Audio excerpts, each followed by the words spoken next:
Почитувани, секојдневно сме сведоци на катастрофалната аграрна политика на владата на СДСМ.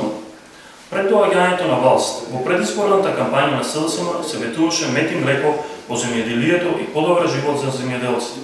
Но што добивме? Добивме празни полиња на кои претходно земјоделците сеја разни полјоделски култури, меѓу кои и лебното зрно. Но за жал, поради лошата аграрна политика на владата на СДСМ и откупни цени пониски од производствените, лебното зрно се помалку го има на нашите ни полиња. Македонските земјоделци се повеќе не се во можност да обезбедат основни средства за да ги обработуваат нивите. Ранограде на верските култури, како што се бостанот, кромидот и зелката, годинава останаа на нивите. Иако од страна на владата на СДСМ јавно сите бевме убедувани дека откупот се одвива непречено и континуирано, но македонскиот земјоделец знае дека откуп немаше или беа понудувани цени по 2 денари за килограм лубеница, 5 денари за килограм кромит и зелка. И покрај тоа, министерот за земјоделие Лјучо Николовски не се одлажи да ги посети земјоделците на општина Гевгелија отколку е назначен на оваа функција.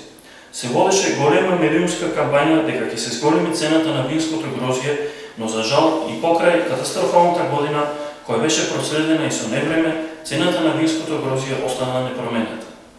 Меѓутоа, затоа се промени цената на дизелот, и тоа за двојно повисока цена во однос на претходните години, а секако за тоа придонесе и дополнителната давачка од 3 денари по литар која ја наметна владата на СДСМ.